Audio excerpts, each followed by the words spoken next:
Hello good afternoon. My name is doctor Surabhi. मैं resident medical officer Felix hospital और आज हम लोग डिस्कस करने जा रहे हैं बहुत ही इंपॉर्टेंट एंड वाइड टॉपिक पे जिसका नाम है cosmetic surgery and reconstruction surgery. So for that हमारे साथ है डॉक्टर ललित अग्रवाल।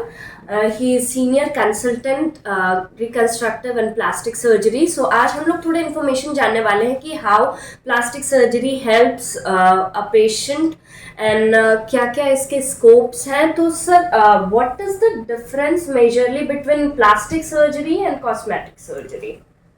देखिए, प्लास्टिक सर्जरी के अंदर एक सब स्पेशलिटी होती है कॉस्मेटिक सर्जरी। हाँ जैसे जी। प्लास्टिक सर्जरी एक ब्रॉड काफ़ी बड़ी स्पेशलिटी है।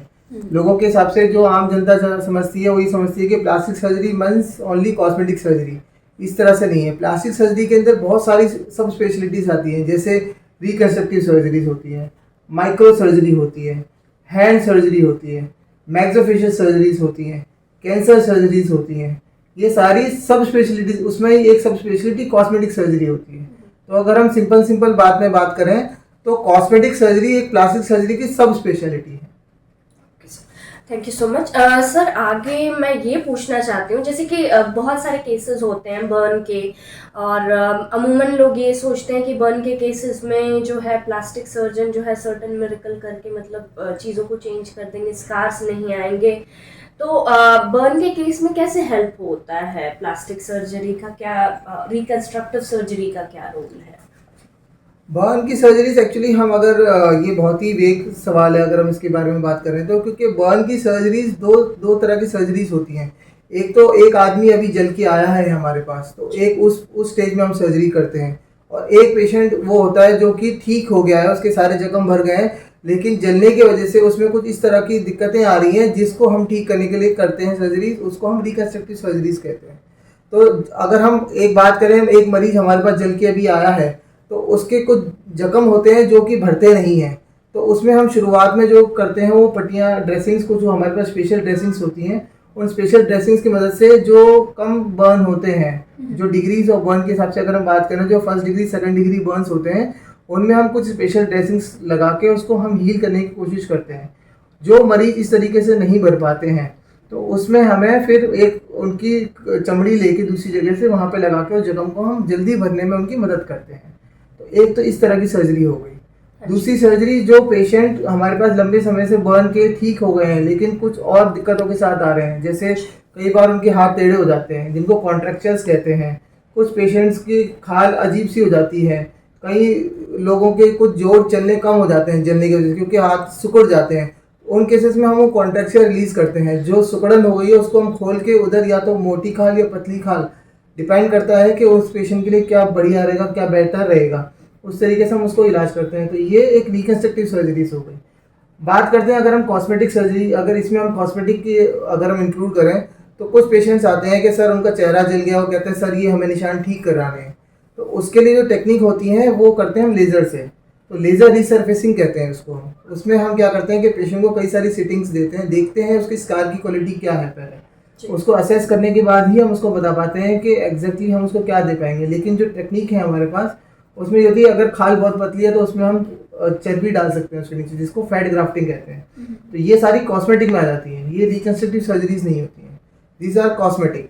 सो लाइक कॉन्जेनिटल बर्थ डिफेक्ट बच्चों में देखा गया है, लाइक क्लेफ्ट पैलेट हो जाता है या फिर एक्स्ट्रा फिंगर्स वगैरह का होना। तो लाइक क्लेफ्ट पैलेट के केस में भी क्या रिकंस्ट्रक्टिव सर्जरी का यूज़ करते हैं हम लोग? आप सही कह रहे हैं। क्लेफ्ट पैलेट में हम रिकन्स्ट्रक्टिव सर्जरी का ही यूज़ करते हैं। क्लेफ्ट पैलेट का मतलब अगर हम सिंपल भाषा में बताना चाहें आम जनता को, तो क्लेफ्ट पैलेट का मतलब होता है जिसमें तालू कटा रहता है, जो मुंह के अंदर जो तालू होता है ऊपर, वो कट, उसमें छेद आता है पूरी तरह से।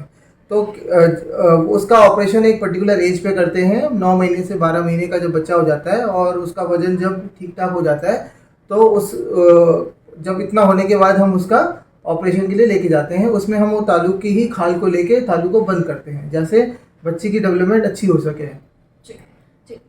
जैसे बहुत सारे केसेस होते हैं कि एक्सीडेंट हुआ किसी का और उसके बाद फिर वो लोग ये चाहते हैं कि फेस पे मार्क ना आए और फेस पे ऐसी सूचरिंग हो कि मार्क विजिबल ना हो। इनविजिबल क्या हो सकते हैं? वैसे में मार्क्स वगैरह? देखिए कभी भी आपको अगर किसी भी जगह पे चोट लगती है, जी। फेस तो लोग क्योंकि फेस के लिए बहुत कंसर्न रहते हैं, लेकिन हम अगर आमतौर पे बात करें तो अगर कहीं भी अगर आपकी स्किन में इंजरी हुई है, चाहे वो एक्सीडेंट से हो चाहे वो सर्जिकल कट हो, स्कार हमेशा रहेगा। ठीक है, पहले बात तो ये समझना, लोग कहते हैं स्कारलेस सर्जरी या फिर प्लास्टिक सर्जन करेंगे तो स्कार नहीं आएगा।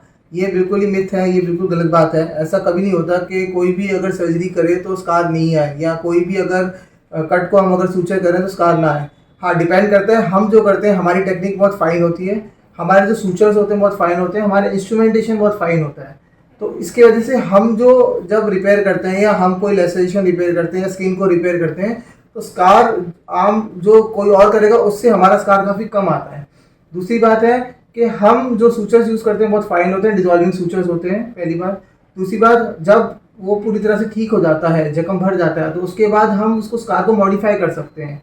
कुछ क्रीम्स, कुछ जेल शीट्स लगा के या कुछ लेज़र टेक्निक से हम उसको स्कार को कम कर सकते हैं। सो विजिबिलिटी कम हो जाती है, बट ऐसा कभी नहीं होता कि स्कार 100% गायब हो जाएगा।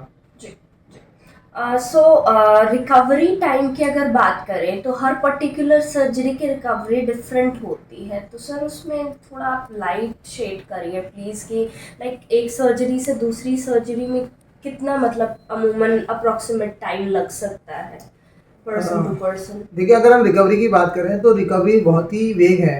अगर हम एक जनरल टाइमलाइन की बात करें तो कोई भी वुंड अगर हम सर्जिकली क्रिएट कर रहे हैं तो लगभग लगभग आप ये मान के चलिए 2 से 3 हफ्ते में भर जाता है।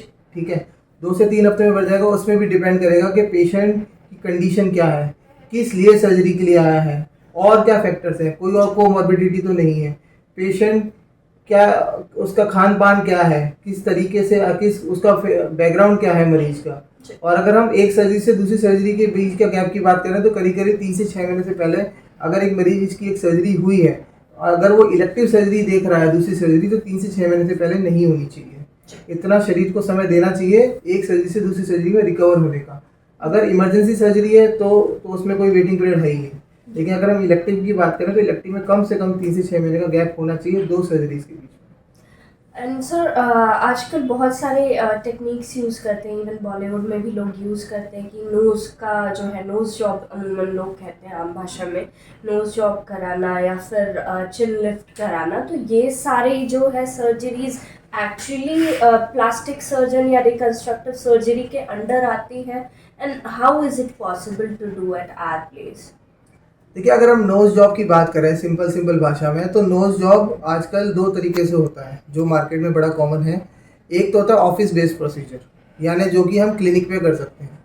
क्लिनिक पे करने का मतलब ये होता है कि अगर किसी की नाक ठीक ठाक है और वो उसमें थोड़ा सा ही सुधार चाहता है, वो कहता है कि सर मेरी नाक बहुत अच्छी है पर इसमें मैं थोड़ा सा ही सुधार चाह रहा हूँ, तो उसमें हम एक कंडीशन करते हैं जिसमें कहते हैं लिक्विड राइनोप्लास्टी, जिसके अंदर हम फिलर डालते हैं नोज़ के अंदर। कई बार कुछ लोग कहते हैं कि नाक मेरी काफ़ी बैठी हुई है, थोड़ी सी उठ जाए, तो उसमें हम डॉर्सल ऑगमेंटेशन जो है वो फिलर से भी कर सकते हैं, तो that is called as liquid rhinoplasty.